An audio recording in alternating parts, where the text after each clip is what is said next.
नमस्कार।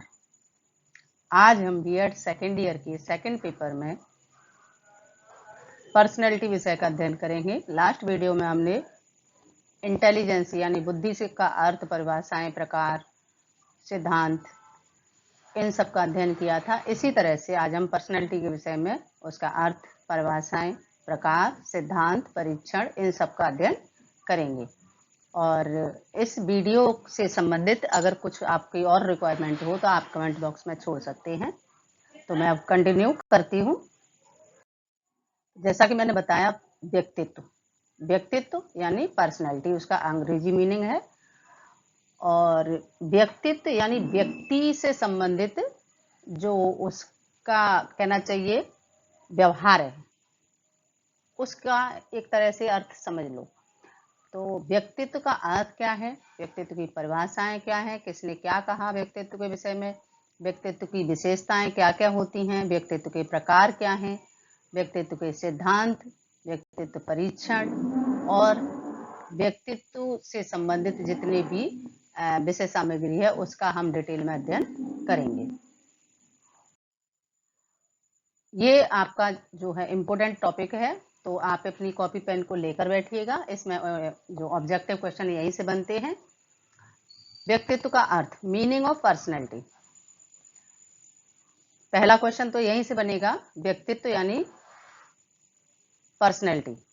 और पर्सनैलिटी शब्द कहाँ से लिया गया है, तो लैटिन भाषा का शब्द है। लैटिन भाषा का जो शब्द है वो क्या है, तो पर्सोना। आपके यहाँ 3 क्वेश्चन बन गए। और पर्सोना का अर्थ क्या होता है, तो मुखौटा। अब मैं यहाँ थोड़ा सा आपको बताना चाहूँगा। मुखौटा मीन्स जो आपने देखा है बच्चे अपने फेस पे दूसरे फेस को लगा लेते हैं। कभी शेर का लगा लिया, राजा का लगा लिया, गणेश जी का लगा लिया, भगवान का लगा लिया, या आदि आदि जितने भी मुखौटे हैं। बाजार में बहुत सारे मुखौटे मिल जाते हैं। इससे पहले, ये आज नया नहीं है, इससे पहले क्या होता था, जैसे रामलीला होती है उसमें भी आप हनुमान के, राम का, लक्ष्मण का, चरत भरत का, या और कोई अच्छी पर्सनैलिटी होती थी जिसका उसको पात्र निभाना होता था, उसके लिए उस मुखौटे का वो उपयोग करते थे।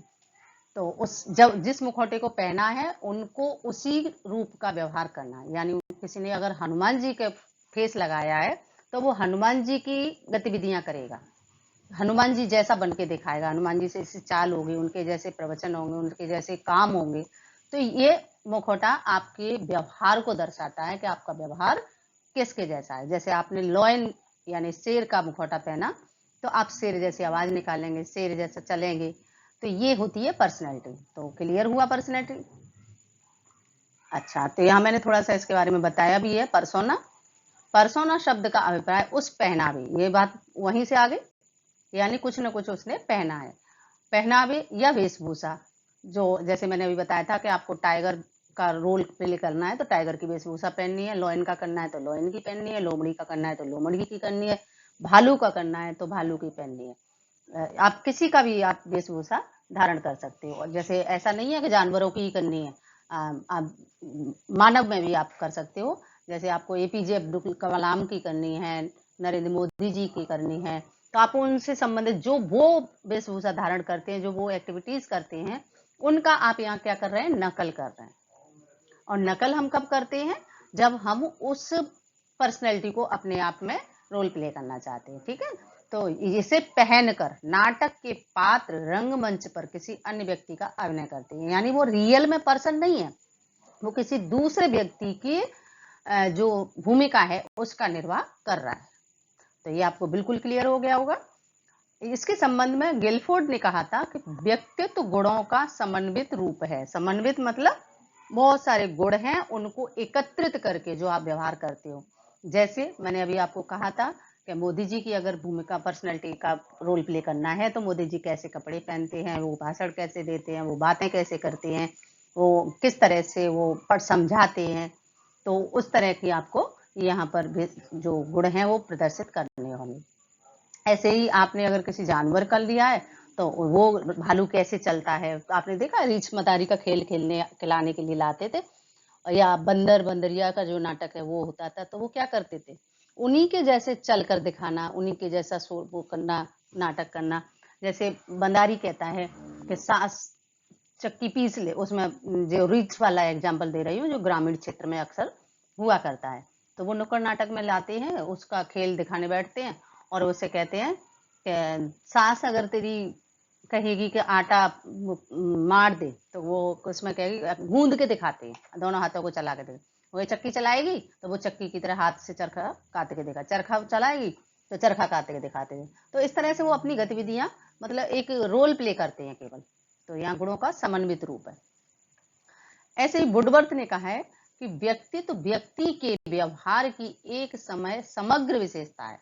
व्यक्तित्व व्यक्ति किसका व्यवहार, व्यक्ति का, और एक समय में, यानी वो उस समय में लिख भी रहा, एक टीचर की रोल प्ले भी कर सकते हैं कि आइडियल कोई टीचर है, उसका हम रोल प्ले कर रहे हैं, तो वो किस तरह से हमको समझाते थे, किस तरह से ब्लैक बोर्ड पर लिखते थे, किस तरह से क्लास मेंटेन करते थे, किस तरह से क्लास को ट्रीट करते थे, किस तरह से टेस्ट लेते थे, या जो भी उनकी एक्स्ट्रा को करिकुलर एक्टिविटीज होती थी।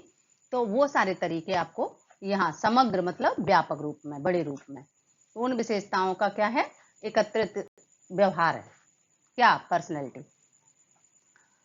क्लियर। बैसल के अनुसार व्यक्तित्व व्यवहार प्रवृत्तियों का एक समग्र रूप है जो व्यक्ति के सामाजिक समायोजन में अभिव्यक्त होता है। यहाँ 3 वर्ड आ गए आपके, व्यक्तित्व पर्सनैलिटी, व्यवहार बिहेवियर, प्रवृत्तियां टेंडेंसी, समग्र यानी होल रूप में जो व्यक्ति के सामाजिक समायोजन सोशल एडजस्टमेंट में अभिव्यक्त यानी प्रकट कर रहा है। आप रंगमंच पर अगर किसी का रोल प्ले कर रहे हैं तो वहां पर आपने क्या किया, समग्र रूप में, बड़े रूप में आपने उस सोशल एडजस्टमेंट के अकॉर्डिंग उस गतिविधि को किया। वो उस तरह की प्रवृत्तियां हैं आपकी, सकारात्मक भी हो सकती है, नेगेटिव नकारात्मक भी हो सकती है। जैसे किसी का आतंकी का रूप धारण करना है, आतंकी का भी कर सकते हैं। यहाँ पॉजिटिव मैंने इसलिए लिया है क्योंकि एजुकेशन में पॉजिटिव ही ठीक रहता है। अगर आपने किसी सेनानी का लिया है, सेनानी का रोल प्ले कर रहे हैं, तो आपको उस तरह की बंदूक लेनी होगी, यूनिफॉर्म पहननी होगी, उस तरह की स्पीच देनी होगी, सैल्यूट करना होगा। ये सारी प्रवृत्तियां हैं जो आपके समग्र व्यवहार को प्रदर्शित करती हैं। तो इस तरह से आपका पर्सनैलिटी का मीनिंग समझ में आया होगा, इसकी उत्पत्ति कहाँ से हुई है।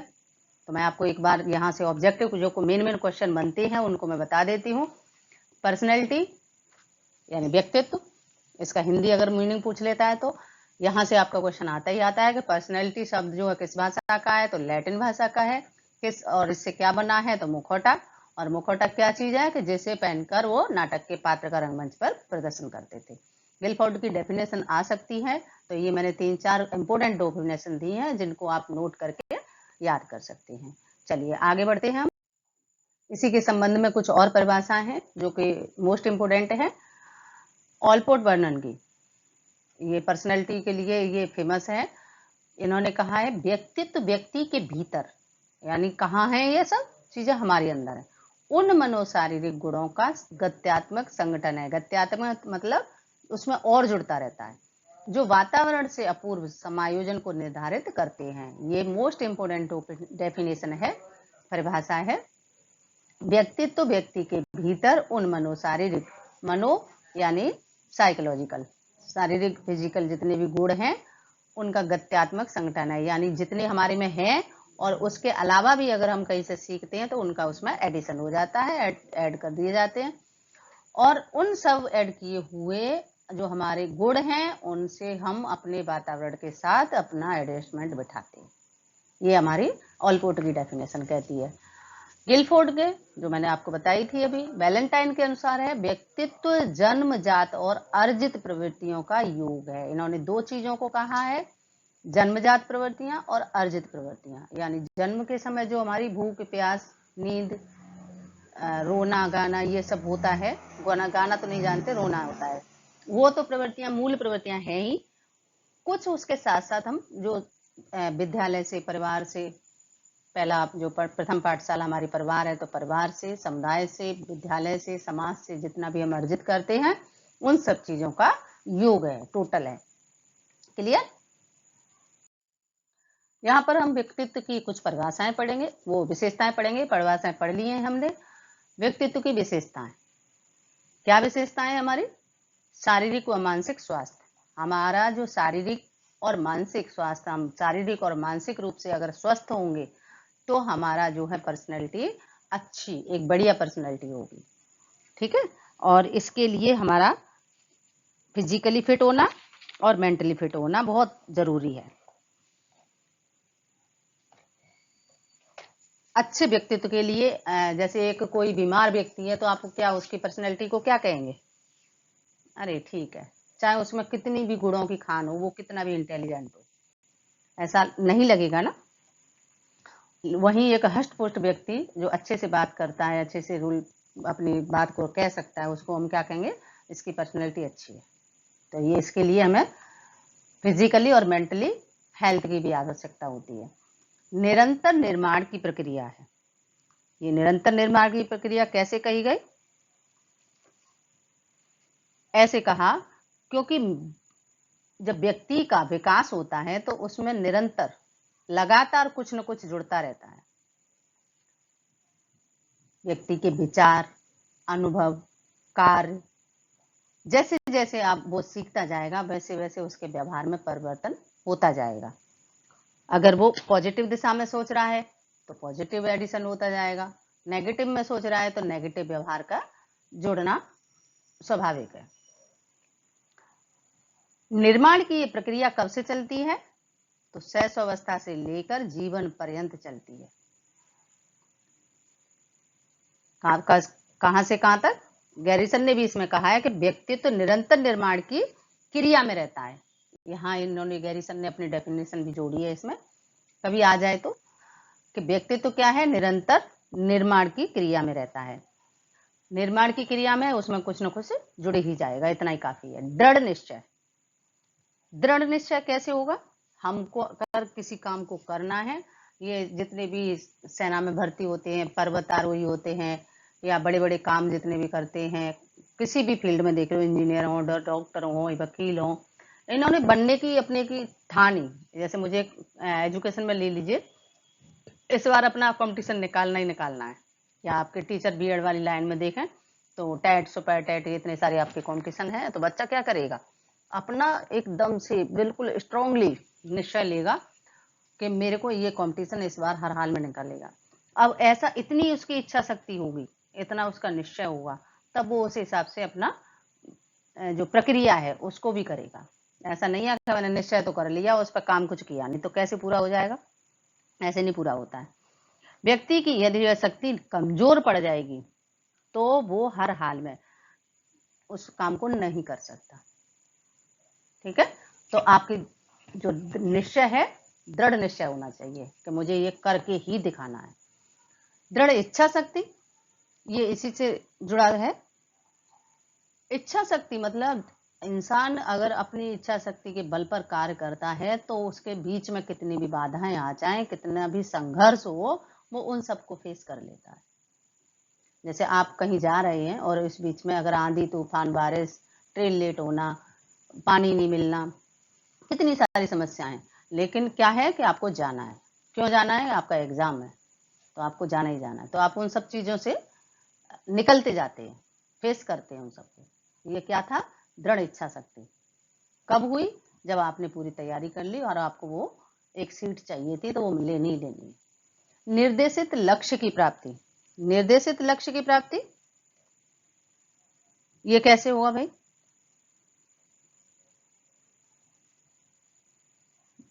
हाँ, निर्देशित। बिना लक्ष्य के हम कार्य नहीं करते हैं, पहली बात। और जब हमारा कोई लक्ष्य होता है तो उस लक्ष्य से संबंधित हमें कोई ना कोई गाइड करता है, और नहीं भी है हमारे पास गाइड करने वाला तो हम उस व्यक्ति को ढूंढ निकालते हैं कहीं से। इसमें हमारे घर के एल्डर्स भी हो सकते हैं, शिक्षक भी हो सकते हैं, कोई और गाइडेंस करने वाला भी हो सकता है। ठीक है, तो एक भाटिया की डेफिनेशन भी है, व्यक्ति या व्यक्तित्व को समझने के लिए हमें इस बात पर विचार करना आवश्यक हो जाता है कि उसके लक्ष्य क्या हैं और उसमें कितना ज्ञान है। ऐसा नहीं है कि उसने गोल अर्जुन कैसी लक्ष्य आंख बना ली लेकिन उसको तीर चलाना आता नहीं है, तो यहाँ नहीं कुछ हो पाएगा। हमको ये देखना है कि ये बच्चा हाँ इस काम को कर सकता है, उससे संबंधित उसको कितनी नॉलेज है, हमें इसकी जानकारी पहले लेनी है, तभी हम उसको गाइड करेंगे। यहाँ आपके एजुकेशन में सब्जेक्ट चुनने में सबसे बड़ी बाधा आती है, तो यहाँ भी आप अपनी जो है नॉलेज तभी दे पाएंगे जब आपको खुद पता होगा। सामंजस्य, सामंजस्य तो सीधी सीधी बात है, जिस संस्था में हम कार्य करते हैं उसमें चपरासी भी होता है, शिक्षक भी होते हैं, विद्यार्थी भी होते हैं, एडमिनिस्ट्रेशन भी होता है, प्रबंधक भी होते हैं। तो आप क्या करेंगे इन सबके बीच में जब काम कर रहे हैं और एक जिस सीट पर बैठे हो उससे आपको कितने लोगों के साथ एडजस्टमेंट करके चलना है, ये सारी चीजें पर्सनैलिटी पर निर्भर करती हैं। कैसे करती हैं? तो पर्सनैलिटी हमारी समय समय पर चेंज होती है। जैसे हम अगर किसी डॉक्टर से बात कर रहे हैं तो डॉक्टर की तरह, चपरासी की बात कर रहे हैं तो चपरासी की तरह, और अगर कहीं चोर मिल गया तो चोर से क्या हम प्यार से बात करेंगे? नहीं, क्योंकि वो डंडे के अलावा मानेगा ही नहीं किसी से। तो देश काल परिस्थिति दशाओं के अनुसार अपना व्यक्तित्व जो है परिवर्तित होता रहता है, करना भी पड़ता है।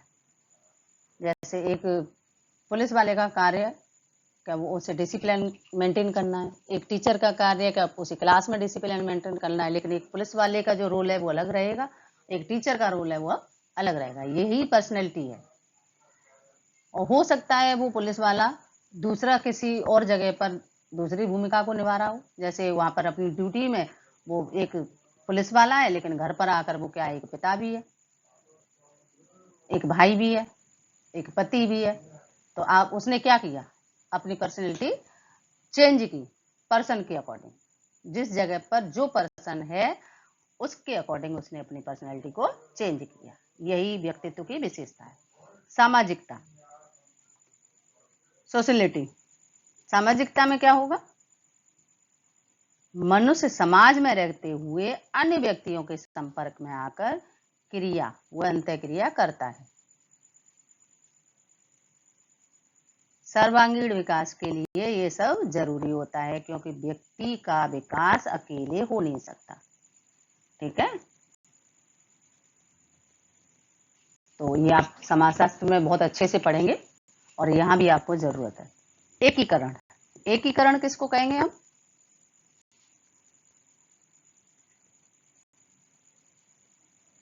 यानी सबको लेकर कार्य करना। जिस प्रकार से हमारे हाथ कार्य करें पैर ना करें तो हाथ का ही काम हो पाएगा, पैर का नहीं हो पाएगा। जीभ काम करे आंख नहीं करे तो हम आंख से देख नहीं सकते हैं, केवल जीभ से बोल सकते हैं। लेकिन जहां पर हमारी आंख भी, जीभ भी, हाथ भी और आपका और कोई सामग्री है उसके द्वारा हम अगर समझा रहे हैं तो हमारा वो जो पर्सनैलिटी होगी वो अच्छी इफेक्ट करने वाली होगी। ठीक है, जैसे नैतिक, सामाजिक, मानसिक, शारीरिक, सामूहिक, ये सारे तत्व होते हैं। इनके आधार पर ही हम अपना व्यवहार प्रदर्शित करते हैं। तो ये व्यक्तित्व की कुछ विशेषताएं थी जो मैंने आपको बताई। इनमें से अगर ऑब्जेक्टिव में डालेगा कि कौन एक विशेषता नहीं है, तो आपको ये सारी विशेषताएं नोट करनी है, रट लेनी है। व्यक्तित्व विकास को प्रभावित करने वाले कारक। व्यक्तित्व विकास को 3 कारक प्रभावित करते हैं। इनको 3 भागों में बांटा है: जैविक कारक, मनोवैज्ञानिक कारक, वातावरण संबंधी कारक। जैविक कारक यानी जीव अनुवांशिकता से संबंधित है। ये जो बालक जन्म लेता है तो जैसे बात माता पिता होते हैं उनके कुछ लक्षण उस बच्चे में आते हैं। जैविक कारक में भी अंतःस्रावी कुछ ग्रंथियां होती हैं। उन अंतःस्रावी ग्रंथियों के आधार पर बालक जो है कभी कभी उदास होता है, कभी निष्क्रिय होता है। तो उसमें होता क्या है, कुछ ऐसे रासायनिक परिवर्तन होते हैं और उन रासायनिक परिवर्तनों के कारण ये शारीरिक परिवर्तन होते हैं और इनका फिर नियंत्रण करना बहुत आवश्यक होता है। जैसे डिप्रेशन में कभी कभी बच्चा ज़्यादा ही चला जाता है तो उसमें क्या है कि जो लगातार किसी एक रासायनिक पदार्थ का जो स्राव है वो होता रहता है, तो उसकी वजह से वो स्थिति आ जाती है। पहला है इसका पीयूष ग्रंथि, पिट्यूटरी ग्लैंड। इसको साइंस वाले बच्चे बहुत अच्छे से जानते होंगे। और ये एग्जाम में पूछा ही जाता है हर बार। इसका जो स्थान है वो कहाँ पर है, तो मस्तिष्क में है। यहाँ से क्वेश्चन बनेगा। और ये किससे रिलेटेड है, तो हार्मोन से संबंधित है।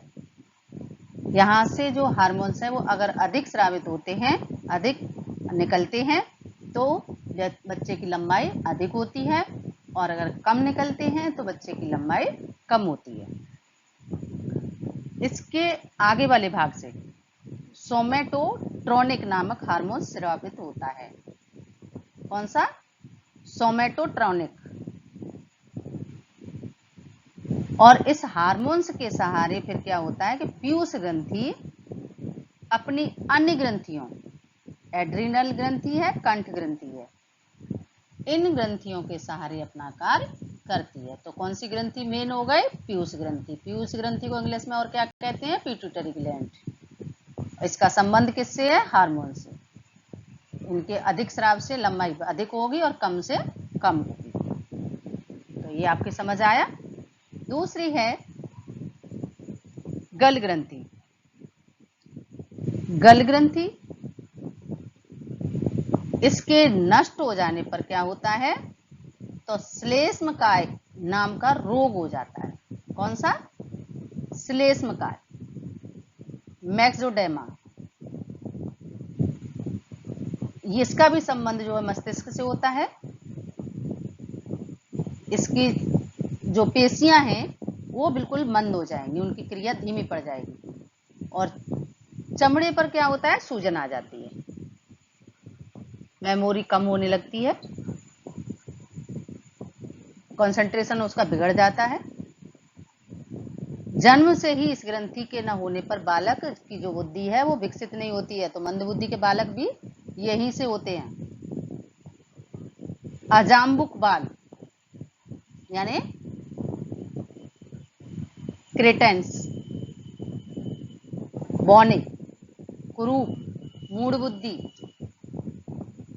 ये अगर इस ग्रंथि का अधिक स्राव होता है तो इस तरह के बच्चे पैदा होते हैं। और अगर यह ग्रंथि अधिक स्रावित होती है, अधिक क्रियाशील होती है, तो व्यक्ति में तनाव, अशांति, चिड़चिड़ापन, चिंता और अस्थिरता भी दिखाई देती है। ठीक है। तो गल ग्रंथि का भी, यानी थायराइड ग्लैंड हमारे जो शरीर में है वो मुख्य ग्रंथि के रूप में काम करती है। अचानक बच्चा लंबा बहुत हो जाएगा,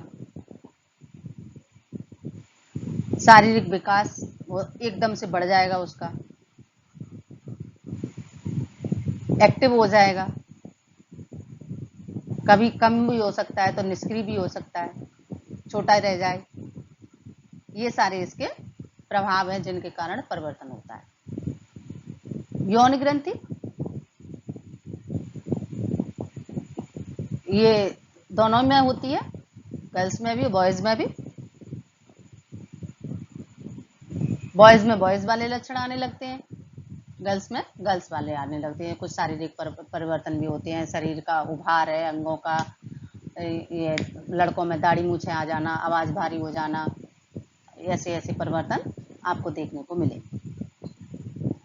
नेक्स्ट है अभिवृक्क ग्रंथि, एड्रीनल ग्लैंड। इस ग्रंथि का जो स्थान है वो कहां से होता है, तो किडनी से संबंधित है। ये वृक्क के ऊपर है।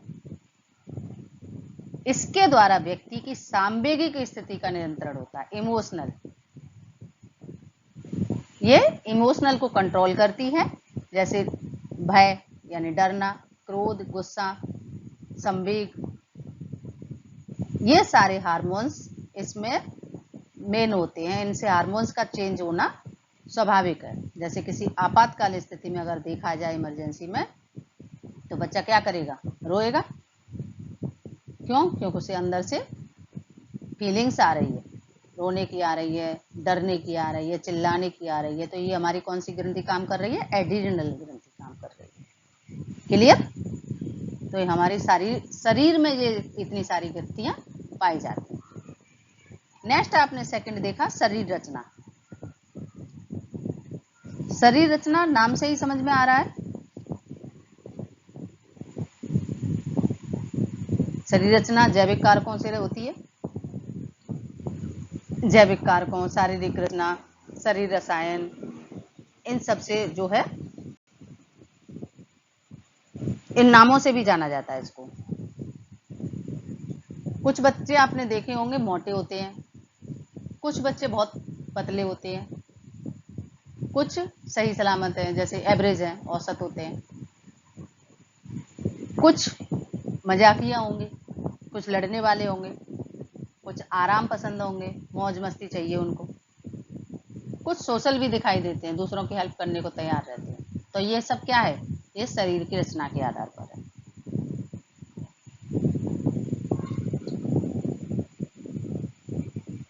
और इनका विकास आपने देखा है, कुछ बच्चे क्या करते हैं, पहले मोटे होते हैं, बाद में पतले हो जाते हैं, तो ये परिवर्तन है। और कुछ पहले पतले होते हैं, बाद में मोटे हो जाता है, ये भी परिवर्तन है। ये विकास का प्रभाव पड़ रहा है। ये युंग का जो प्रकार है, क्रेस्मर का प्रकार है, ये आपको उसमें जब पढ़ेंगे शरीर रचना का, तो बहुत अच्छे से दिया गया है। तो मैं उससे संबंधित क्वेश्चन भी आते हैं तो मैं उनको आपको बता दूंगी।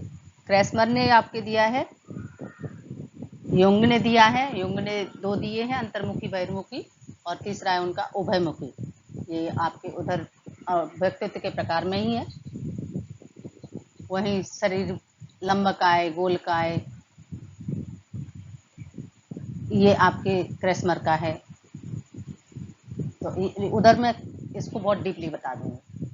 शारीरिक रचना रसायन जो है, शारीरिक रसायन यानी बॉडी केमिस्ट्री, तो साइंस वालों के लिए तो ये कुछ अलग नहीं है, वो तो पहले से पढ़ते आ रहे हैं, लेकिन आर्ट्स के लिए ये थोड़ा समझने वाली बात है। इसमें क्या होता है, व्यक्ति के रक्त में अधिकता, किसी भी एक स्राव या हार्मोन्स या रसायन की अधिकता या कमी होती है, तो उनके स्वभाव में परिवर्तन होता है, और उसके आधार पर वो चिड़चिड़े हो जाएंगे, पित्त अधिक हो जाएगा, शांत नहीं होंगे, व्यक्ति में जो कफ है उसकी अधिकता हो जाएगी। ये नर्वस सिस्टम जो है ना, उसके आधार पर काम है। शारीरिक शास्त्रीय सिद्धांत को भी मनोविज्ञान में नहीं माना जाता है। रसायन तत्व कितने प्रकार के होते हैं, तो 2 प्रकार के होते हैं, कुछ तो आंतरिक होते हैं और कुछ बाहरी होते हैं। रक्त प्रवाह में जो बाहर से या अंदर से डाले हुए थे, वो मात्र 15 सेकंड में पूरे शरीर में पहुंच जाते हैं। ठीक है, और इसका प्रभाव व्यक्ति के पर्सनैलिटी पर पड़ता है। आपने देखा होगा कि एक शराबी व्यक्ति है, उसकी पर्सनैलिटी 10-15 मिनट में चेंज हो जाती है। क्यों? क्योंकि उसने जो आपका जो लिया है लिक्विड, जैसे ही बॉडी में पहुंचता है उसके बाद उसके रिएक्शन स्टार्ट हो जाती है। ऐसे ही तम्बाकू है, चरस है, भांग है, गांजा है, तो ये सारी चीजें जो सेवन करते हैं व्यक्ति, उनके व्यक्तियों के व्यक्तित्व पर इनका भी प्रभाव दिखाई देता है। इनकी एक्टिविटी चेंज हो जाएगी, बातें चेंज हो जाएंगी, लड़खड़ाना शुरू हो जाएगा, गिरना शुरू हो जाएगा, चिल्लाना शुरू हो जाएगा। ये सारी चीजें किससे हैं, तो ये शारीरिक रासायनिक परिवर्तन से। तो ये आपने क्या पढ़ा, जैविक कारक। ऐसे ही आपके मनोवैज्ञानिक कारक हैं। मनोवैज्ञानिक कारकों में सबसे पहला है बुद्धि और मानसिक विकास। बुद्धि और मानसिक विकास,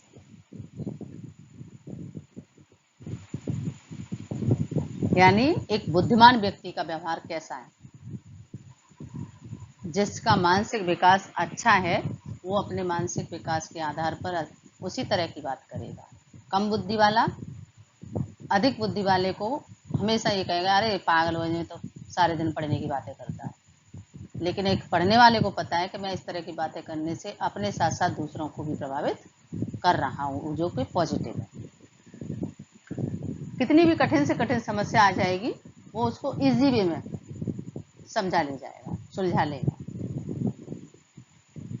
और ये जो समस्याओं का समाधान है, वही हमारी पर्सनैलिटी है।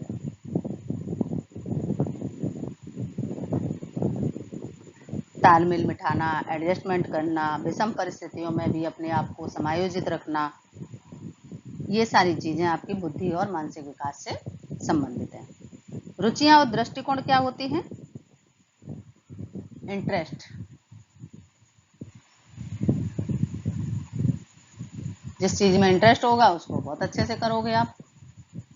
दृष्टिकोण, आप जिस नजरिए से देखते हैं। एक बहन भाई जा रहे हैं, अगर आपका नजरिया सही है तो आप बहन भाई मानोगे, नहीं है तो सबसे पहले आप कहोगे गर्लफ्रेंड हो सकते हैं, बॉयफ्रेंड हो सकते हैं। ऐसे ही आप अगर किसी बुक को पढ़ते हैं तो आपने अगर ऐसा देखना है कि कलरफुल बुक चाहिए मुझे, तो आपको वो बुक नहीं अच्छी लगेगी। हो सकता है उसमें एक भी पिक्चर नहीं हो और वो बुक बहुत अच्छे से ज्ञान देने वाली हो।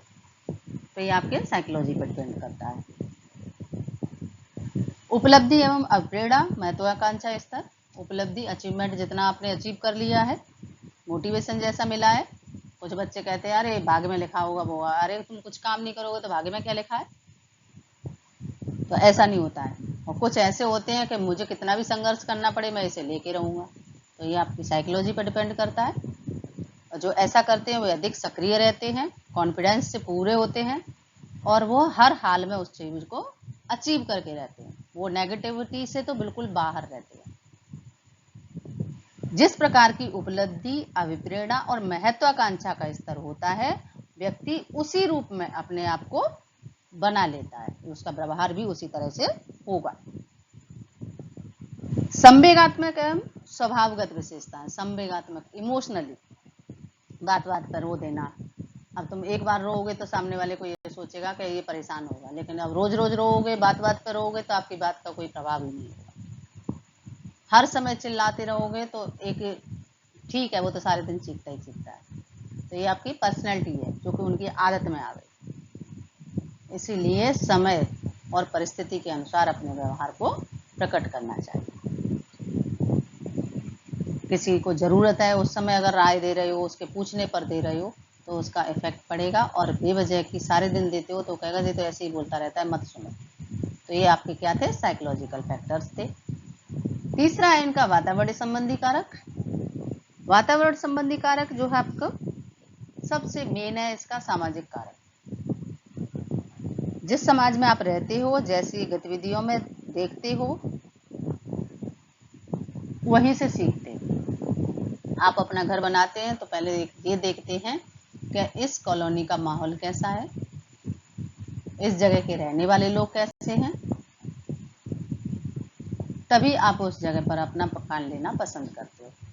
आपने अगर विद्यालय में प्रवेश लिया है तो आप देखते हैं कि इस विद्यालय में क्लास लगती हैं, टीचर हैं, फीस क्या है, उसका वातावरण कैसा है, विद्यालय किस जगह पर है, प्रॉपर खुलता है या नहीं खुलता है, एग्जाम होती है, रिजल्ट आते हैं।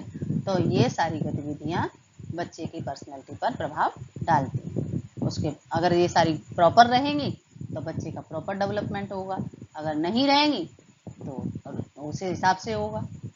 ऐसे ही आपका पास पड़ोस है, जैसा पड़ोस होगा वैसा बालक बनेगा। ठीक है, तो हरलॉक के अनुसार इसमें कहा भी था कि बच्चों में अनुशासन की भावना, समझदारी, उत्तरदायित्व, आत्मसम्मान आदि शील गुणों का विकास होता है। ये सारे क्या हैं? शील गुण। दूसरी तरफ यदि पास पड़ोस में चोर, डकैत, अपराधी व्यक्ति अधिक होते हैं तो बच्चे भी उनके व्यवहारों का अनुकरण करने लगते हैं। अनुकरण एक चीज है कि आप जैसा देखते हो वैसा हर हाल में सीख ही लेते हो। अगर नहीं सीख रहे हो तो इसका मतलब आप एक्स्ट्रा ऑर्डिनरी हो, आपका मेंटल डेवलपमेंट बहुत अच्छा है, जिससे आप अपने आप को समायोजित कर पाते हो। धीरे धीरे उनमें असामाजिक शील गुण विकसित होने लगते हैं। क्यों? क्योंकि रोज उसी तरह की माहौल में आप रह रहे हो तो एक न एक दिन वो प्रभावित करेंगे ही करेंगे।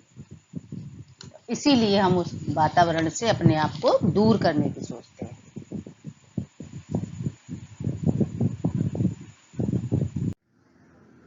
हमारे व्यक्तित्व को कुछ मनोवैज्ञानिक कारक भी प्रभावित करते हैं। उनमें से एक है बुद्धि, इंटेलिजेंस है, और दूसरा है मानसिक विकास यानी मेंटल डेवलपमेंट। जिस बच्चे का मानसिक विकास अच्छी तरह से नहीं होता है तब भी उसकी बुद्धि अच्छी तरह से विकसित नहीं होती। या ये भी कहना चाहिए कि जो वातावरणीय कारक है वो मानसिक विकास को प्रभावित करते हैं। अच्छे स्वस्थ वातावरण में जो बच्चा रहता है या शैक्षिक माहौल में रहता है, उस बच्चे का जो मानसिक विकास है वो अच्छा होता है, उच्च स्तर का होता है। सेकंड है इसका उपलब्धि, उपलब्धि और अभिप्रेरणा। उपलब्धि को इंग्लिश में कहते हैं अचीवमेंट, अभिप्रेरणा मोटिवेशन एवं महत्वाकांक्षा का स्तर। यानी आपकी जो अचीवमेंट है वो कैसा रहा। एक बच्चा है जो कि नॉर्मली जितना करते आ रहे हैं वो है। दूसरा है जिसको गाइडेंस मिल रही है, वो अपने अचीवमेंट में सुधार कर पा रहा है। तीसरा है जैसा मोटिवेशन मिलता है बच्चे को, कैसा पॉजिटिव मोटिवेशन मिल रहा है, नेगेटिव मिल रहा है, मिल ही नहीं रहा है। तो इस तरह का भी जो विकास पर प्रभाव पड़ता है, ये भी कारक प्रभावित करते हैं। नेगेटिव माहौल में रहते हुए बच्चे को नेगेटिव जो फैक्टर्स हैं वो इफेक्ट करते ही करते हैं। महत्वाकांक्षा का स्तर सबसे बड़ी चीज है कि अगर बच्चे की कोई इच्छा शक्ति नहीं है तो उस काम को वो नहीं करेगा। वो जितना महत्वाकांक्षी हुआ यानी अधिक से अधिक सीखने के लिए तैयार रहेगा तो वो ज्यादा सीखेगा। ये ऐसा माहौल प्रोवाइड किया जाए बच्चे को कि वो ज्यादा से ज्यादा उस माहौल में सीख जाए। जब हमारे सामने कोई चीज होती है तो हमारी इच्छाएं भी बढ़ती जाती हैं, और होगा ही नहीं तो वो इच्छाएं मर जाती हैं। तो इस तरह से वो महत्वाकांक्षा का स्तर भी प्रभावित करता है। थर्ड वन है संवेगात्मक एवं स्वभाव की विशेषताएं, इमोशनली। कुछ बच्चे होते हैं जो सॉफ्ट कॉर्नर होते हैं, कुछ ऐसे होते हैं जो ढीठ होते हैं। अब ये चीजें बहुत बच्चे को प्रभावित करती हैं।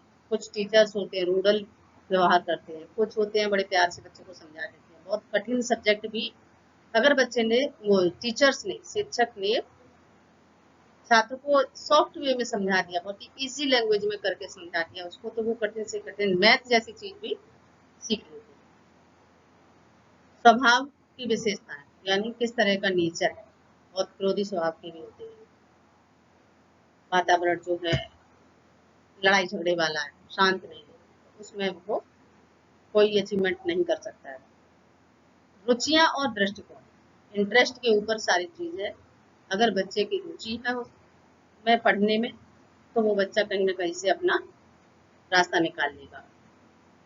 और सब्जेक्ट जो कि रुचिकर बनाए जाते हैं, आप कैसे बनाएंगे, तो उसके लिए आप टीचिंग एड का प्रयोग करेंगे, बच्चे को उस तरह का मटेरियल प्रोवाइड कराएंगे, इजी लैंग्वेज में करवाएंगे, असाइनमेंट वगैरह देंगे, तो उस तरह से इंटरेस्टेड बनाते हैं उसको।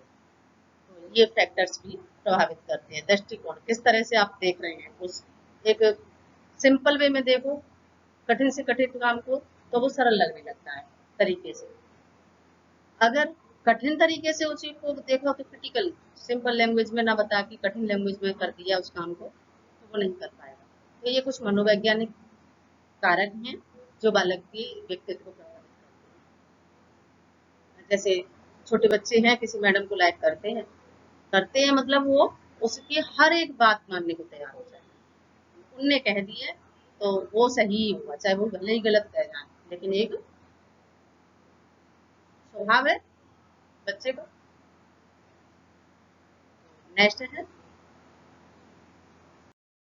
इससे पहले पढ़े थे हमने वातावरण मनोवैज्ञानिक कारक, अब क्या है वातावरण संबंधी कारक। सबसे ज्यादा प्रभाव वातावरण का पड़ता है। जिस तरह का वातावरण बच्चे को आप देंगे बालक उसी तरह का बन जाएगा। और एजुकेशन में विद्यालय इसीलिए बनाए गए हैं कि वहां पर सिर्फ और सिर्फ शैक्षिक वातावरण होता है जिसमें बालक बहुत अच्छे से अपना ज्ञान अर्जन कर सकता है। इसमें सामाजिक कारक महत्वपूर्ण भूमिका निभाते हैं कि विद्यालय ऐसी जगह पर है जहाँ अचानक से शोर शराबा होता है या लड़ाई झगड़े होते हैं या आए दिन कुछ ऐसी असुविधाएं होती हैं, तो वो वहाँ पर जो वातावरण है विद्यालय में जो रहने वाले छात्र हैं जो सीखते हैं, तो शिक्षक और छात्र दोनों को ही प्रभावित करता है। या उसमें कुछ ऐसा काम चलता रहता है जिसकी वजह से आवाजें आती रहती हैं, तो वो न पढ़ने वाले बच्चे हैं वो पढ़ पाते हैं और न ही शिक्षक अच्छे से पास पड़ोस, जैसा पड़ोस होगा वैसा बालक होगा। ये इसीलिए चरितार्थ हुआ कि हम जब मकान बनाते हैं या हम जहाँ पर रहते हैं या जिस विद्यालय में रहते हैं तो उसके पड़ोसी को इसीलिए देखते हैं कि हम अच्छी खासी शैक्षिक बातें कर रहे हैं और सामने वाला सुबह उठते ही शुरुआत हो लड़ाई झगड़े की। ऐसा नहीं होना चाहिए। एक स्वस्थ वातावरण में बालक स्वस्थ मस्तिष्क का निर्माण कर पाएगा।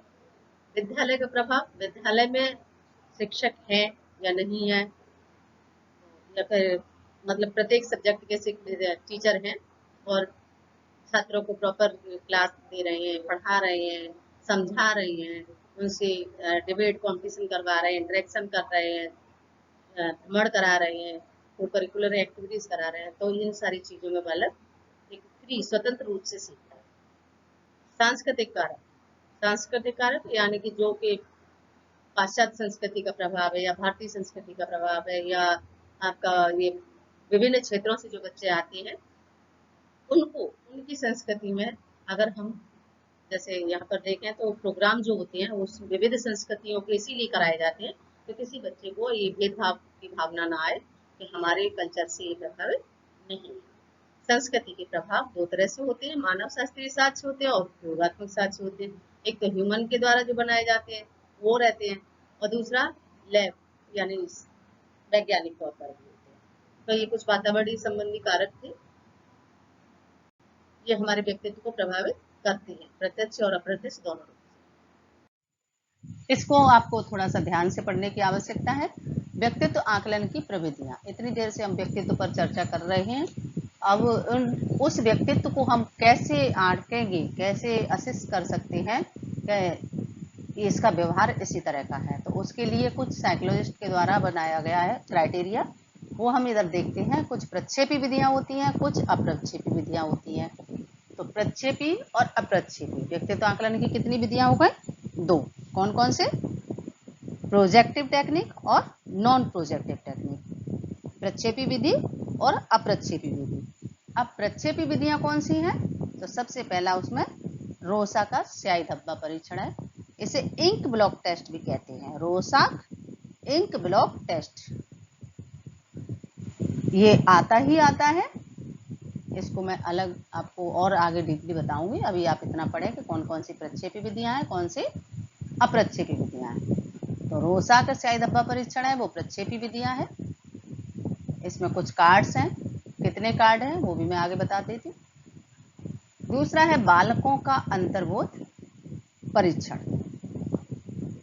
Children apperception test. यहाँ मैंने एक टेक्निक बनाई है, 60 टाट वाट पाठ। आप इनको चारों को पढ़ सकते हैं और आराम से इसके नाम याद हो जाए। CAT children apperception test, TAT प्रासंगिक अंतर्बोध परीक्षण यानी thematic apperception test, WAT W से वर्ड, A से एसोसिएट और T से टेस्ट, वर्ड एसोसिएट टेस्ट। पाठ पिक्चर एसोसिएट टेस्ट, चित्र साचर परीक्षण। तो आप अपनी टेक्निक से भी याद कर सकते हैं, ये तो मैंने बस इसका एक सेंस ले लिया। तो ये आपकी क्या थी? प्रक्षेपी विधियां थी। अब हम अप्रक्षेपी यानी नॉन प्रोजेक्टिव मेथड पर आते हैं, और इसकी दो पार्ट हैं, आत्मनिष्ठ विधि और वस्तुनिष्ठ विधि। आप आत्मनिष्ठ यानी सब्जेक्टिव मेथड्स और वस्तुनिष्ठ ऑब्जेक्टिव मेथड्स।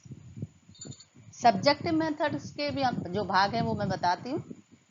पहला है जीवन इतिहास विधि। कौन सा है? जीवन इतिहास विधि। केस स्टडी, केस यानी किसी स्पेशल केस की स्टडी, ये वाला केस है तो क्यों है, कब से है, किस कारण से है, ये आप किसी बच्चे के केस स्टडी को करेंगे तो आपको पता चल जाएगा। साक्षात्कार विधि, इंटरव्यू मेथड, आप उस बच्चे का इंटरव्यू ले सकते हैं। जॉब के लिए जब हम जाते हैं कितनी बार इंटरव्यू देते हैं, हर एक परिस्थिति जो हमारी अलग होती है, हर एक जगह से सीखने को मिलता है। आत्मकथा लेखन विधि, ये भी आत्मनिष्ठ विधि है। ऑटोग्राफी जो होती है, या तो ऑटोबायोग्राफी खुद लिखते हैं, कभी कभी किसी और की हम लिखते हैं, तो ये स्वलिखित भी हो सकती है और दूसरे के द्वारा लिखी हुई भी हो सकती है। संचालक यानी क्यूमुलेटिव रिकॉर्ड, संचयी आलेख। क्यूमुलेटिव रिकॉर्ड है यानी आपने कहीं से कलेक्ट किया, जो पहले से था वो और उसमें और कुछ कहीं से मिला, वो आपने एकत्रित किया और उसको आपने पेश किया। जैसे बहुत से बच्चे होते हैं, उनको नोट कलेक्ट करने का या शायरियाँ कलेक्ट करने का या अच्छे अच्छे थॉट्स लिखने का इनका शौक होता है, तो वो आपने वहाँ से लिया और आपने इधर बताया। ये होते हैं रिकॉर्ड। नेक्स्ट है आपका एनकडोटल रिकॉर्ड। एनकडोटल रिकॉर्ड के कुछ भाग भी हैं, उन्हें भी बताऊंगी। वैसे इधर इतना ही पूछा जाता है कि ये कौन सी विधि के अंतर्गत आता है, तो आत्मनिष्ठ विधि के अंतर्गत। प्रश्नावली विधि, ये सर्वश्रेष्ठ विधि है, सुकरात के द्वारा दी गई है और इसके कुछ भाग भी हैं, मैं उनको आगे एक नई दूसरी वाली स्लाइड में बताऊंगी। तो ये आपकी आत्मनिष्ठ विधियां थी और आत्मनिष्ठ विधियां किसके अंतर्गत आती हैं? अप्रक्षेपी विधियों के अंतर्गत। सेकंड पार्ट है इसका वस्तुनिष्ठ विधि, ऑब्जेक्टिव मेथड।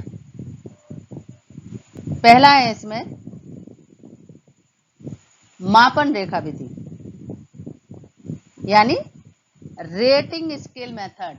रेटिंग से नाप समझ में आ गया होगा कि आपको यहाँ रेटिंग देनी है। जैसे आपने क्राइटेरिया रखा कि 10 तक देनी है मुझे, तो आपको 1 2 3 4 5 6 7 8 9 10 इस तरह अपनी क्राइटेरिया के अकॉर्डिंग इसमें आप रेटिंग करेंगे।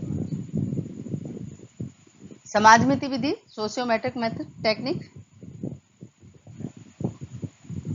सहमत असहमत इसके कुछ बिंदु हैं जो मैंने आपको पीछे भी बताए हैं और आगे जरूरत पड़ेगी तो बता देंगे। बस आपके इधर तो इतनी ही आनी है। वस्तुनिष्ठ विधि है ये। मिश्रित निरीक्षण विधि यानी कंट्रोल्ड ऑब्जर्वेशन मेथड जो है वो आपने क्या किया है, कंट्रोल्ड यानी जो वेरिएबल्स होते हैं हमारे,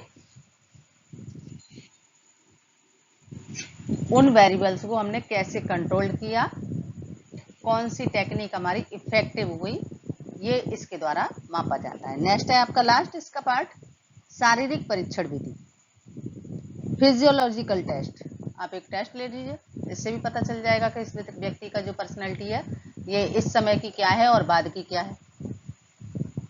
तो कुछ अंतराल के बाद टेस्ट लिया जाता है और उसमें सुधार है या नहीं, ये मानसिक रूप से कमजोर बच्चों के लिए ज़्यादा प्रभावी है।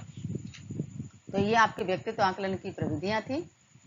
इन प्रविधियों को मैंने आपको डीपली बताया और इसके बारे में जो एक एक करके सारे टेस्ट हम आगे पढ़ेंगे। चलिए, इतनी देर से जो इंतजार था हमको, रोसा स्याही धब्बा परीक्षण, रोसा इंक ब्लॉक टेस्ट, ये आपके एग्जाम में पूछा जाता है और हर बार आने वाला ये पार्ट है।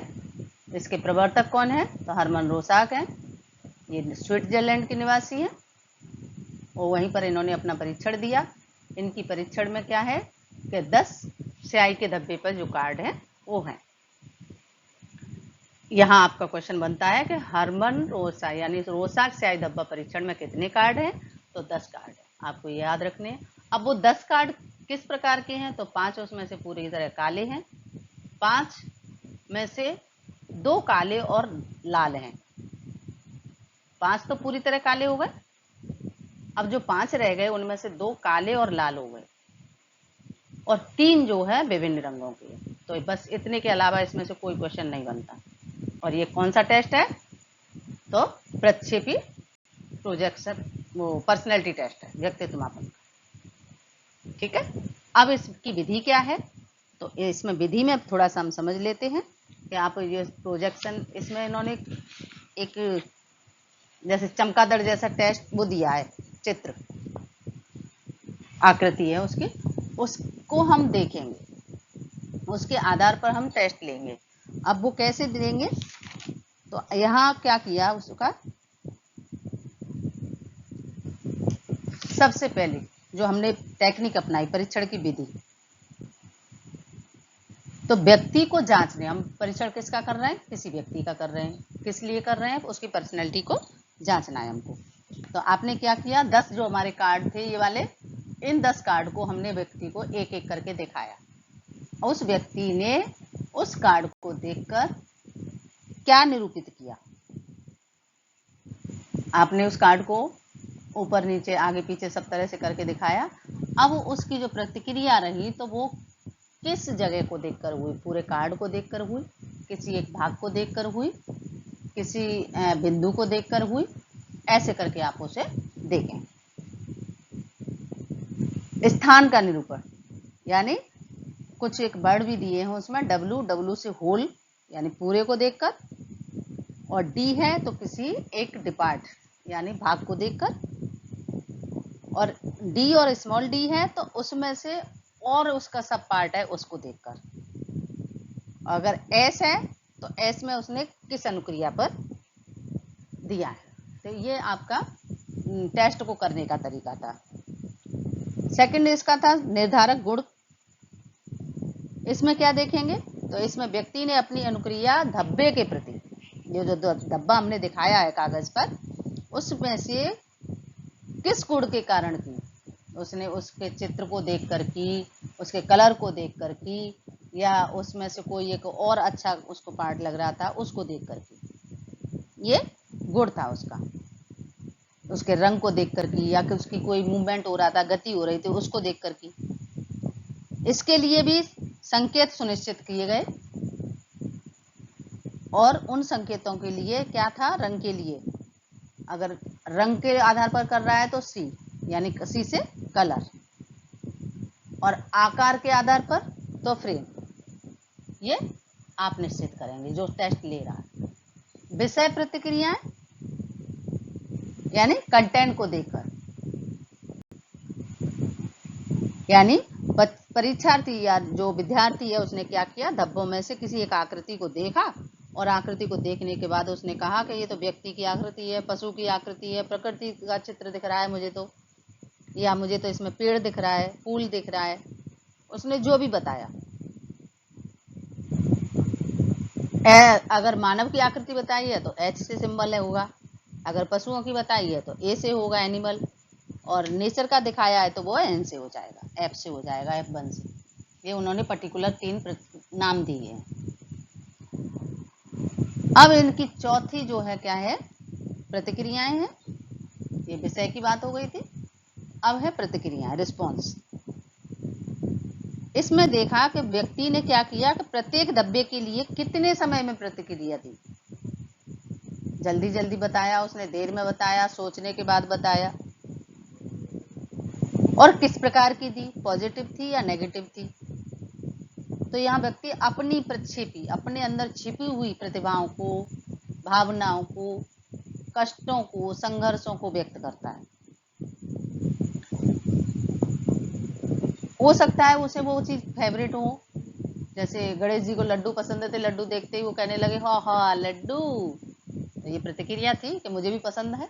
उसने बताया नहीं कि मुझे पसंद है, लेकिन वो फीलिंग्स ने बताया कि इनको लड्डू पसंद है।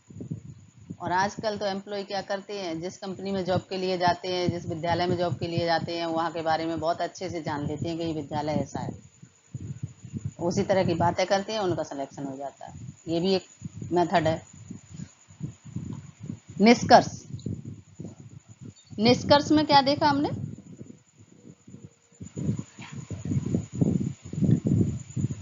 कंक्लूजन निकला जो इतना सारा पढ़ा कि होल के आधार पर बच्चे प्रतिक्रियाएं कर रहे हैं, तो वह सैद्धांतिक है, और इसमें बच्चे की जो है अमूर्त क्षमता का पता लगता है। व्यक्ति जो है सामान्य बड़े या अंश के प्रति प्रतिक्रिया करता है तो क्या होगा? स्पष्ट रूप से देखने व समझने वाला होता है, यानी क्लियर देखता है, क्लियर बोलता है, क्लियर ही काम करता है। यदि व्यक्ति ने उजले स्थान, यानी जो उनका स्पेस व्हाइट वाला रह गया था, उसके आधार पर अपनी अनुक्रिया दी, तो व्यक्ति को नेगेटिव प्रवृत्ति का कहा जाएगा। आत्म हठधर्मी यानी जिद्दी टाइप का, ऐसा आप उसे निष्कर्ष दे सकते हैं, सजेस्ट कर सकते हैं। अब क्या थी आलोचना। तो आलोचना में क्या करेंगे आप, जो भी प्रतिक्रियाएं थी उनकी व्याख्या करेंगे और उसके बाद उसे समझाएंगे कि आपको इस पॉइंट पर सुधार करना है और इसकी जो है कहना चाहिए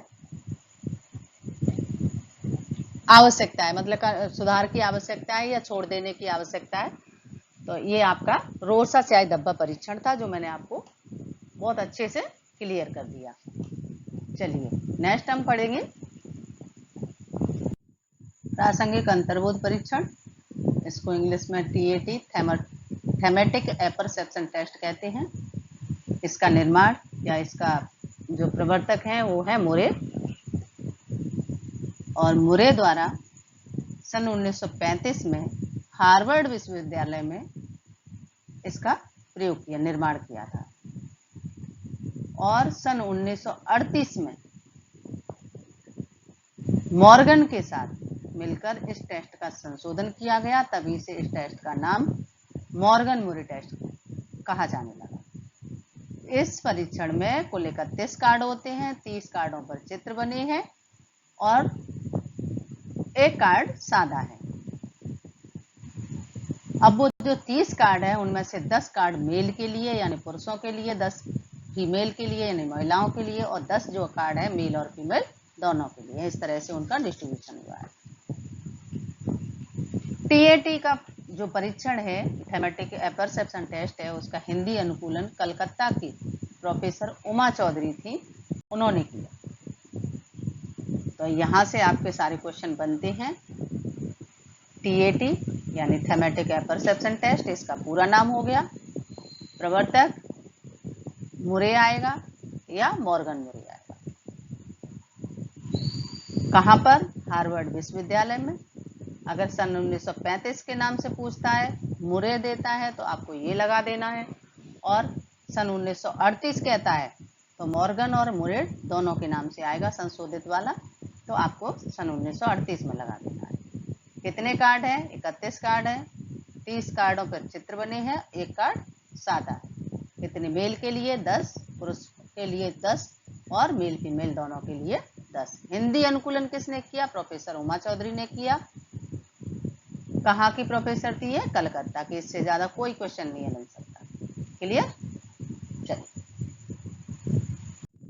प्रासंगिक अंतर्बोध परीक्षण जो थेमेटिक एपरसेप्शन टेस्ट है उसकी जो परीक्षण विधि है उसमें से मैं बता देती हूँ आपको कि इसमें सेक्स के अनुसार 31 कार्डों में से 20 कार्डों को चुना जाता है। किसी कैंडिडेट का अगर टेस्ट लेते हो तो उसमें से 19 कार्डों पर चित्र बने होते हैं, एक कार्ड सादा होता है। क्या होता है? एक कार्ड सादा होता है। अब 20 से ज्यादा आप किसी को टेस्ट के लिए देंगे नहीं। प्रत्येक कार्ड के चित्र के आधार पर व्यक्तित्व का मापन किया जाता है। अब आप क्या करेंगे? एक एक करके चित्र दिखाएंगे और उस चित्र के अकॉर्डिंग उस बच्चे से कहानी लिखने को कहेंगे, और उसमें आप कल्पना के आधार पर भूत, वर्तमान, भविष्य जो भी आप देखना चाहते हैं बच्चे में, उसके आधार पर उससे कहानी लिखने को कहेंगे।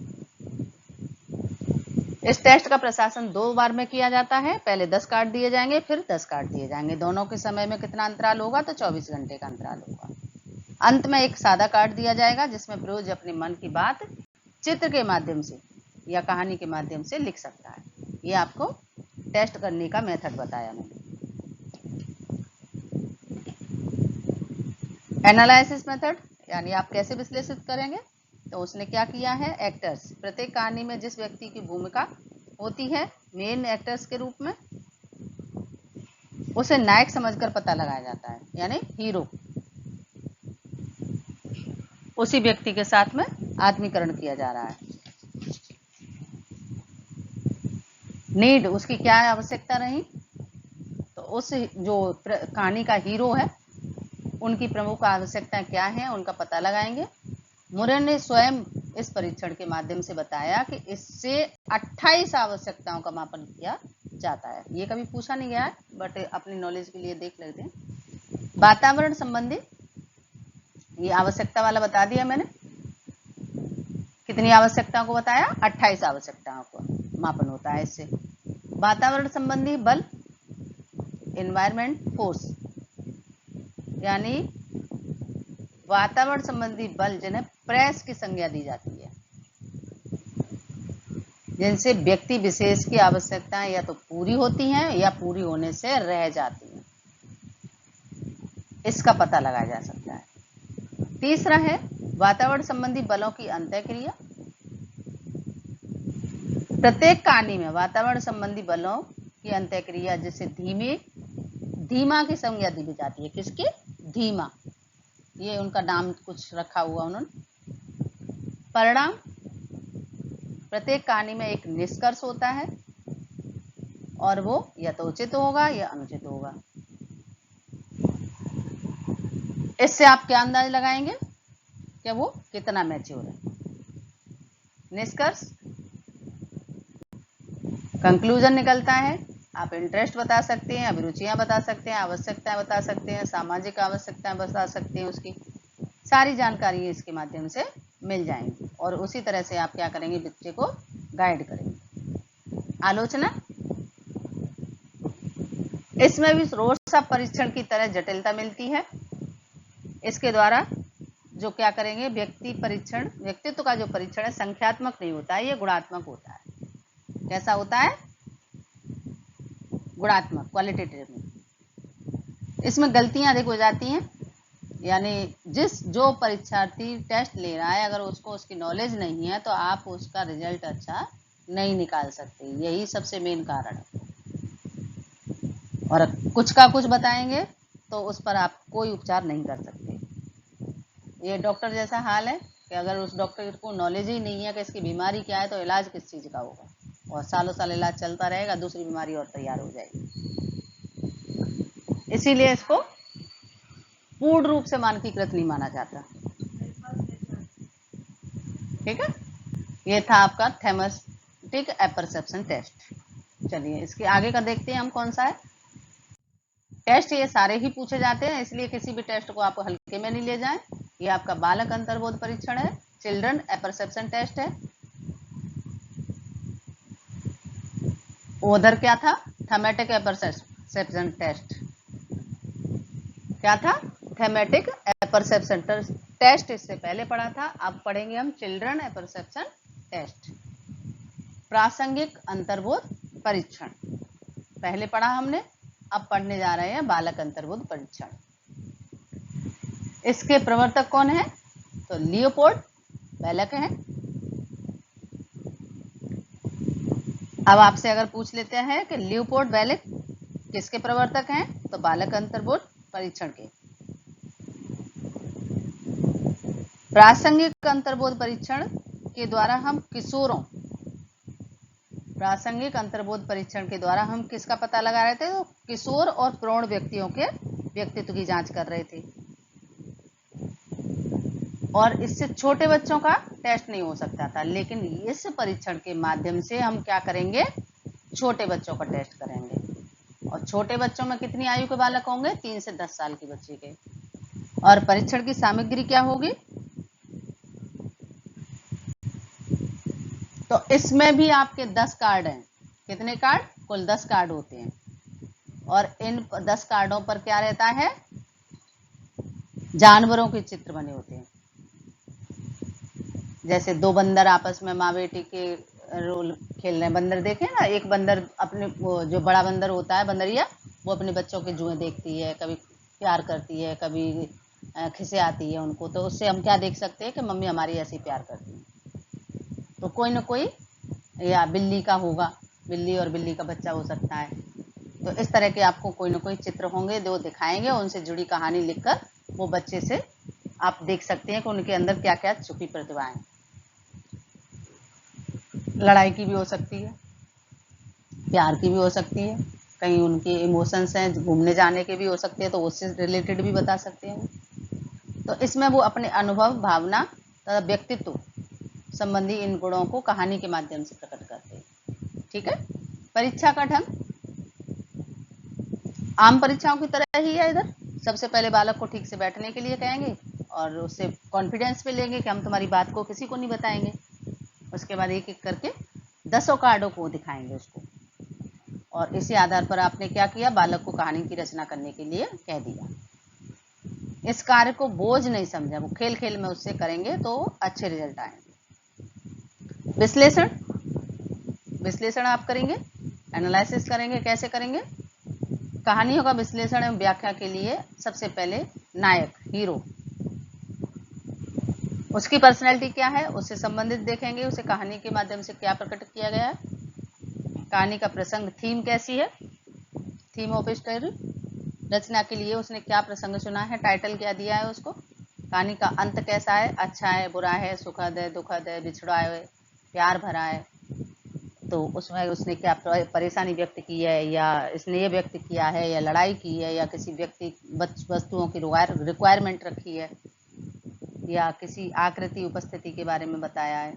तो इस तरह से आप क्या करेंगे, उस कहानी में से आप उसे विश्लेषण करके बताएंगे कि इस बच्चे के साथ में ये घटना घटित हुई है और इसका ये रिजल्ट है, इसमें ये सुधार हो सकता है। ठीक है, उसकी भाषा शैली कैसी थी, क्लिष्ट थी या मनोरंजक थी, या प्यार भरी थी, या सामाजिक थी, जैसी भी है। ठीक है, लेकिन यहाँ भी वही कंडीशन है कि अगर इस टेस्ट को प्रशासित करना नहीं आएगा तो आप उस बच्चे की कोई भी रिजल्ट नहीं निकाल सकते। क्लियर? इसके लिए जो टेस्ट ले रहा है उसका अनुभवी होना बहुत आवश्यक है। तो ये था आपका बालक अंतर्बोध परीक्षण। चित्रपूर्ति परीक्षण, पीसीटी, पिक्चर कंप्लीशन टेस्ट। इसके प्रवर्तक हैं रोहनिया तथा व्हाइट ग्रोथ। इन्होंने सन 1940 में इस टेस्ट को दिया। प्रवर्तक थे इसके रोहनिया तथा व्हाइट ग्रोथ। सन 1940 में इस परीक्षण को दिया गया था। चित्रपूर्ति परीक्षण है पीसीटी, पिक्चर कंप्लीशन टेस्ट। और कार्डों की संख्या जो 40, रोटर ने सन 1905 में इसे एक व्यक्ति की पूर्ति परीक्षण हेतु विकसित किया गया था।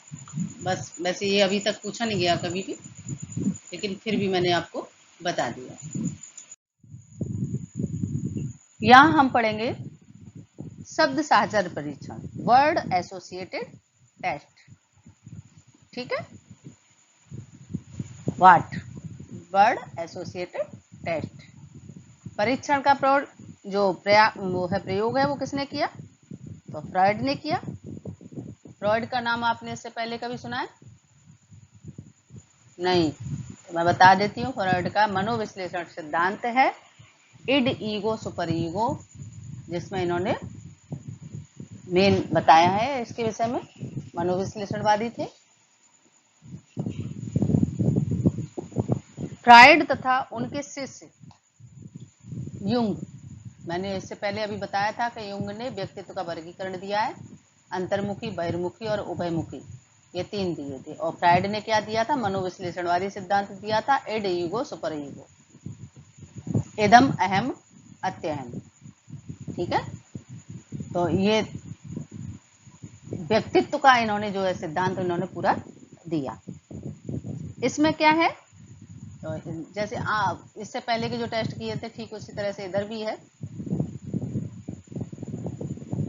व्यक्ति के सामने कुछ निश्चित समय अंतराल पर एक एक करके क्या करेंगे, शब्दों को दोहराएंगे। एक एक करके हम कुछ शब्द बोलेंगे, बोलते जाएंगे, सामने वाला सुनता जाएगा। उसके बाद उसके मन में जो शब्द आए, उसके मन में जो शब्द आए उसको बोलने के लिए कहा जाएगा। उससे जो शब्द हमें मिलेगा उसके आधार पर हम क्या करेंगे, विश्लेषण करेंगे। और विश्लेषण करने के बाद उस व्यक्ति के सामयिक संघर्षों का हम पता लगा सकते हैं। क्या सामयिक, उसके साथ क्या घटना घटित हुई है, या सुखद चल रहा है सब कुछ, या कोई दुखद है, या कहां से परेशानी खड़ी हो रही है। इस परीक्षण का प्रयोग साधारण रूप से मानसिक रोगियों के लिए किया जाता है, जो मेंटली डिस्टर्ब हो जाते हैं, जिनकी परिवार के विघटन हो जाते हैं, ऐसे व्यक्तियों का पता लगाया जाता है। ठीक है, क्या ये पहले तो बहुत अच्छा था, लेकिन अब अचानक से हुआ, तो इसके साथ क्या हुआ? तो ये हम किसके माध्यम से पता लगा रहे हैं? वर्ड एसोसिएटेड टेस्ट के माध्यम से। ठीक है, तो ये कुछ साइकोलॉजिकल टेस्ट हैं जिनसे हम प्रक्षेपी टेक्निक के माध्यम से बच्चों पे सुधार लाया जा सकता है, उनकी छिपी प्रतिभाओं को निकाला जा सकता है, उनके साथ घटित घटनाओं को पता लगा सकते हैं, ये सारी चीजें। चलिए, जैसा कि मैंने पहले भी बताया था आपको, प्रक्षेपी और अप्रक्षेपी हमारी दो विधियां थी। तो यहाँ अप्रक्षेपी विधियों के फिर से पार्ट हो गए। तो अप्रक्षेपी विधियों के दो भाग हैं, आत्मनिष्ठ विधि और वस्तुनिष्ठ विधि। कितने भाग है? दो। कौन सी?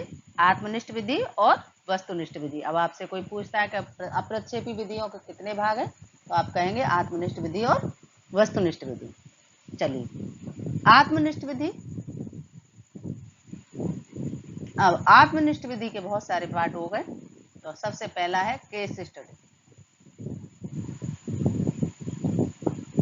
केस स्टडी का नाम कितने बच्चों ने सुना है?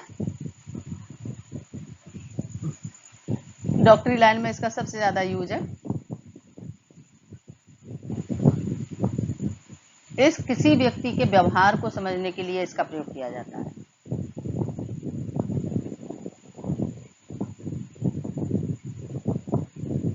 यानी जब से वो गर्भ में है, गर्भावस्था से लेकर और जिस समय तक का व्यवहार आपको पता लगाना है, उसकी पूरी हिस्ट्री जानने के लिए हम केस स्टडी करेंगे और उसके माध्यम से हम सारी सूचनाओं को एकत्रित करेंगे और उसके बाद उस कंक्लूजन पर पहुंचेंगे। इसमें व्यक्ति 3 तरह की सूचनाएं एकत्रित करता है: प्रारंभिक सूचनाएं,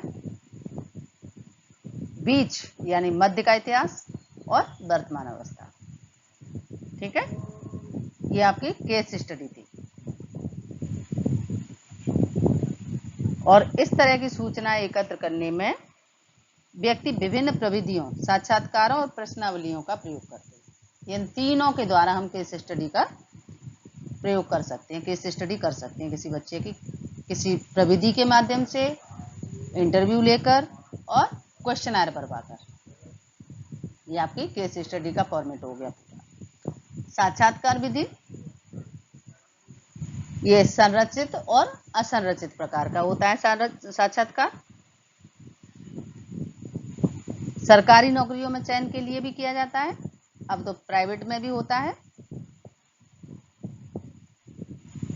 साक्षात्कार यानी इंटरव्यूअर, देने वाला और लेने वाला दोनों आमने सामने होंगे। ठीक है, जो साक्षात्कार लेने वाला है वो क्वेश्चन पुट अप करेंगे, पूछेंगे और देने वाला उनके आंसर देंगे। जितने क्वेश्चनों के आंसर आपके सही होते हैं उस आधार पर आपका रिजल्ट तैयार हो जाता है। इसमें परीक्षार्थी के द्वारा दिए गए उत्तरों के अतिरिक्त उसके हाव भाव, उसके बोलने का तरीका, उसके बैठने का तरीका, उसके लहजे और उसके शिष्टाचार, इन सभी का भी मार्किंग होती है। और कोई मतलब की बात निकल आए तो परीक्षार्थी निसंकोच होकर अपने अभिव्यक्त कर सकता है, उसको कह सकता है। नेक्स्ट है आपका आत्मकथा विधि, ऑटोबायोग्राफी। स्वयं लिखते समय कॉन्सेंट्रेट होता है वो, और उसमें बिना रोके टोके अपनी इच्छा अनुसार जितने चाहे उतने विचारों को लिख सकते हैं। लेकिन आत्मकथा, ऑटोबायोग्राफी जो है वो 3 तरह की बताई गई: एक निर्देशित आत्मकथा, एक अनिर्देशित आत्मकथा और एक मिश्रित आत्मकथा। 3 निर्देशित, इसमें एक रूपरेखा के आधार पर तैयार की जाती है। जैसे अपने परिवार के विषय में लिखना है, उनके विचारों को लिखना है, वो उन चीजों को जिनको इम्पोर्टेंस देते हैं उनको सिस्टमेटिक उसमें लिख देते हैं, जैसा जैसा निर्देशित किया गया। इसमें सही भी रिजल्ट आ सकते हैं और गलत भी आ सकते हैं। अगर हम किसी के फेवर में नहीं है तो उसके अनफेवर के विचार देंगे ही देंगे, तो वो एक तरह से गलत रिजल्ट भी देते हैं। अनिर्देशित आत्मकथा, इसमें कोई बंधन नहीं है उसके ऊपर, वो अपनी इच्छा अनुसार कुछ भी लिख सकता है, फ्री है वो। मिश्रित, ये दोनों ऊपर वाले जो बताए हैं उनका मिला जुला रूप है। इसमें व्यक्ति को स्वतंत्रता तो दी जाती है, लेकिन उसे कुछ गाइडेंस भी दे दी जाती है कि आपको इस दायरे में रहकर इसको लिखना है। ठीक है, तो ये आपकी आत्मकथा विधि थी। संचय आलेख, क्यूमुलेटिव रिकॉर्ड, जो कि विद्यालय में प्रत्येक छात्र के संबंध में होता है। एजुकेशन प्रोग्रेस, उसका मंथली जो एग्जाम का परीक्षा फल है। अटेंडेंस, योग्यता और विद्यालय की अन्य क्रियाओं में भाग लेने का आलेख होता है। इसमें छात्र की प्रगति और कमजोरी दोनों जान सकते हैं। इससे पेरेंट्स और शिक्षक, प्रधानाचार्य सभी लाभान्वित होते हैं। वो सभी उन बच्चों के बारे में अच्छी रिपोर्ट या बुरी रिपोर्ट बता सकते हैं, उनमें सुधार भी किया जा सकता है। तो ये आपके क्यूमुलेटिव रिकॉर्ड था। एनकडोटल जो रिकॉर्ड है, इसमें भी बालकों के व्यवहार से संबंधित जितनी भी घटनाएं हैं और जितने भी कार्य किए हैं वो सारे रिकॉर्ड में रहते हैं।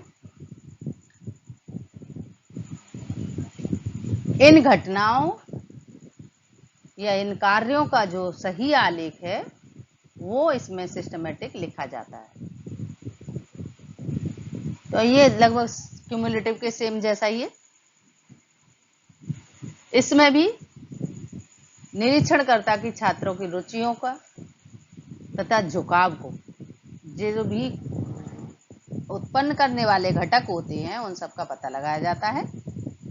ये कभी नहीं पूछा गया वैसे एग्जाम में। हाँ, एक रिकॉर्ड बनाने को अगर कही जाए तो उस समय आप क्या करेंगे, छात्र का नाम जो कि बाईं तरफ लिखा जाएगा और दिनांक, समय, गतिविधि ये दाईं तरफ रहेगा। फिर आएगा उसके बाद निरीक्षणकर्ता का नाम जो ऑब्जर्वर है। उसके बाद आएगा पाठचर्या का क्षेत्र या पक्ष और आपने क्या निरीक्षण किया। ये इसका एक फॉर्मेट है, इससे आप बना सकते हैं। और नेक्स्ट आता है प्रश्नावली विधि। अब प्रश्नावली विधि क्वेश्चनायर मेथड, नाम से ही सभी के समझ आ गया होगा कि प्रश्नों की बात होने लगी।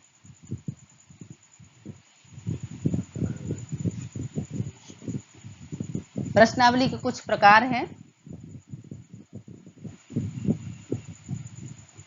यानी आपने क्वेश्चन पूछा और उसका आंसर बच्चे को देना है तो कैसे देना है। तो आपने जो देखा है ऑब्जेक्टिव क्वेश्चन आते हैं तो उनके कुछ टाइप्स होते हैं, हाँ नहीं प्रकार के, सत्य असत्य वाले, मिलान प्रश्न वाले और सही गलत वाले। ठीक है, या फिल इन द ब्लैंक्स भी होते हैं तो उसमें से चुन के बनना होता है। यह खुली प्रश्नावली है। जो मैंने हाँ और नहीं प्रकार का आंसर दिया है वो इसी में आएगा, यानी खुली प्रश्नावली, ओपन क्वेश्चनायर। और इसमें जो प्रश्नों का उत्तर है वो हाँ और ना में देकर उसको पूरा वर्णन करना पड़ता है। ऐसे लिखा जाता है। तो ये ऐसे टाइप के क्वेश्चन है।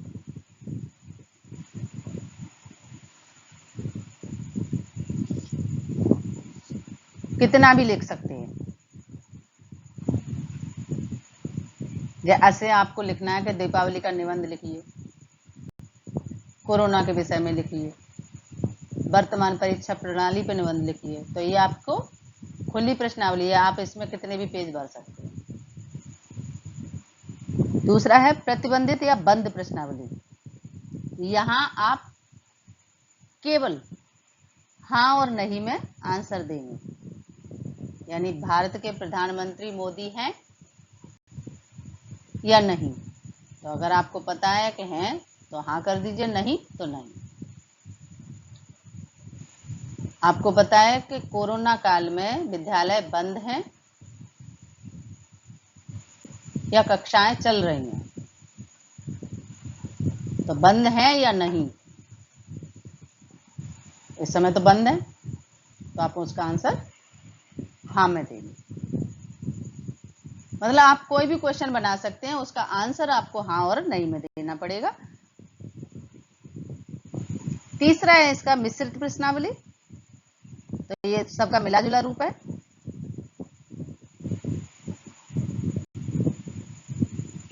और चित्र प्रश्नावली, चित्रित, इसमें चित्रों पर निशान लगाकर आपको क्वेश्चन का आंसर देना है। तो ये सारे क्वेश्चन आपको कंपटीशन के एग्जाम में मिलते हैं और वो यहीं से क्वेश्चन इन्हीं पैटर्न पर बनाए जाते हैं। तो प्रश्नावली विधि थी ये, क्वेश्चनर टेक्निक या क्वेश्चनर मेथड्स, प्रश्नावली विधि। ये विधियां भी पढ़ेंगे हम, कौन सी विधि होती है, कौन सी प्रविधि होती है। तो प्रश्नावली पूरी विधि है, मेथड। अब उसका सेकंड पार्ट था हमारा वस्तुनिष्ठ विधि। पहले हमने क्या पढ़ा था, आत्मनिष्ठ विधि, अब पढ़ रहे हैं हम वस्तुनिष्ठ विधि, ऑब्जेक्टिव मेथड।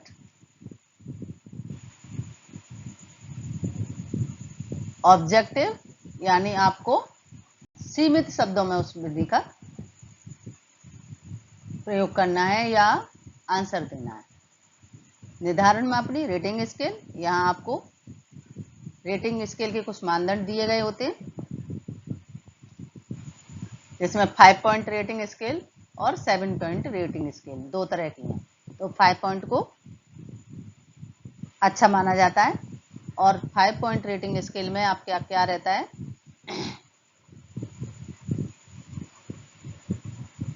सर्वाधिक, अधिक, औसत, कम और बहुत कम, ऐसे वाला। तो आप अपने अकॉर्डिंग इसका पैटर्न जगह तैयार कर सकते हैं 5 पॉइंट पर।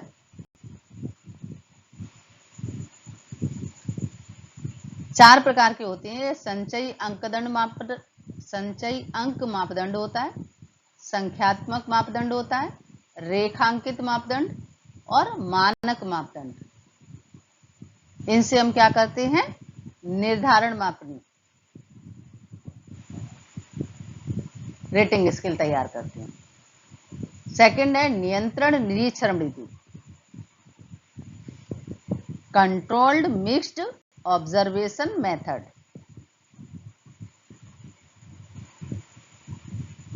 कंट्रोल्ड का मतलब है यानी ये लैब से संबंधित है।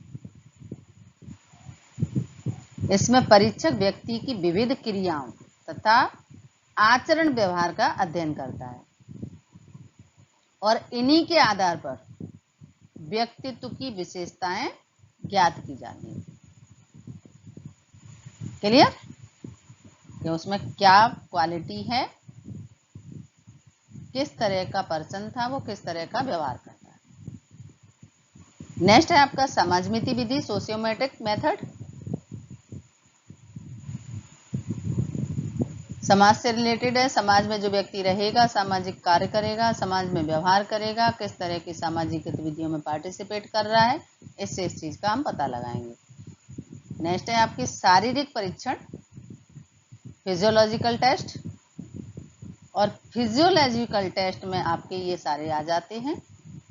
ये है आपका स्फिग्मोग्राफ, ये नहीं आते नहीं है कभी भी, लेकिन बस मैंने इसके पार्ट्स बता दिए आपको कि प्लेंथिसोमोग्राफ, इलेक्ट्रोकार्डियोग्राफ, स्फिग्मोग्राफ और न्यूमोग्राफ और साइको गैल्वेनोमीटर। ठीक है, तो ये आपके कुछ पार्ट्स थे। इस तरह से आपकी वस्तुनिष्ठ विधि तैयार हो गई। तो आज हमने आपके पर्सनैलिटी से संबंधित सारे टेस्ट पढ़े, एग्जाम में आने वाले वस्तुनिष्ठ प्रश्नों को बताया कि क्वेश्चन कहाँ से बन सकता है। तो ये पर्सनैलिटी की वीडियो आपके लिए बहुत हेल्पफुल होगी। उसी तरह से इंटेलिजेंस की वीडियो भी आपके लिए हेल्पफुल होगी। इसके कुछ ऑब्जेक्टिव क्वेश्चन भी मैं आपको अगली स्लाइड में दे दूंगी। आपकी अगर कोई रिक्वायरमेंट है तो उससे संबंधित कमेंट बॉक्स में आप अपने विचार छोड़ सकते हैं। धन्यवाद। मिलते हैं अगले लेक्चर, अगले वीडियो के साथ। तब तक सुरक्षित रहें, सेफ रहें। धन्यवाद।